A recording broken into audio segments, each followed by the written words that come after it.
so here's a verse we looked at last week about the God who pursues. Behold, I'm standing at the door and knocking. If your heart is open to hear my voice and you open the door within, I will come into you and feast with you, and you will feast with me.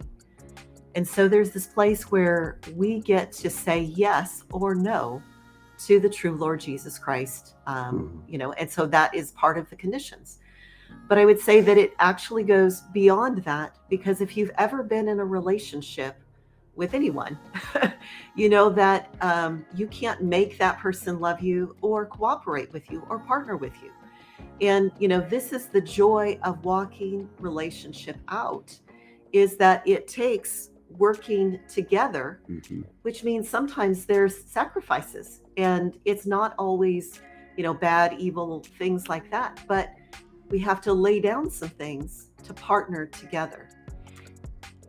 And so, if you don't mind. So this next verse, then he said to them, and this is in the King James Version, if anyone desires to come after me, let him deny himself and take up his cross daily and follow me. And I had a woman who was coming to me for ministry, and she was in terrible distress because she had read some of these verses, and she just couldn't embrace that God could love her, because she was like, I haven't denied myself enough. I haven't done enough self-sacrificing. I haven't laid down my cross enough. And so she was in this terrible torment. And honestly, it was hard, because no matter what I would say about all the other verses or the perspective, she wasn't able to receive it. And, she ended up in a mental hospital.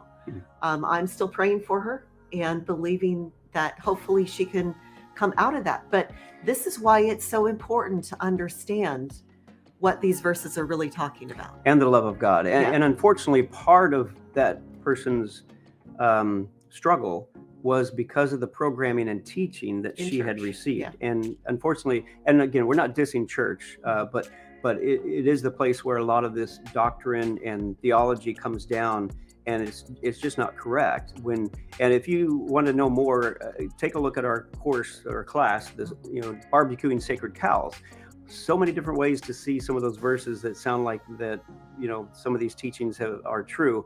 But when you look at the Greek and the Hebrew, there are definitely different ways to interpret them, such as we love the Passion Translation and the Mirror Translation, because these are people that went in and looked at the Greek and the Hebrew and began to see, there are definitely different ways to interpret this. And we don't have to stay within these walls of these doctrines that have been passed down century after century, where all we've done is regurgitate rather than even have the ability to question. That's why it's called a sacred cow, because you can't question it. You can't speak badly about a sacred cow. But when the doors have been thrown open and you can start to question, those things which are true will stand up in the questioning. But if they're not true, they're going to fall apart. And that's why a lot of people don't want you questioning some of these things. So going back to this verse in the Mirror Translation, which I love because it frames it so much more relationally. He then looked everyone in the eye. Isn't that beautiful? And said to them, joining me in close companionship in your daily walk involves perceiving my mission as fully representing you. Get over and done with any idea of self that contradicts your true I amness. Here is how you do it. Lift up your cross once and for all by seeing it mirrored in mine. My cross is your cross.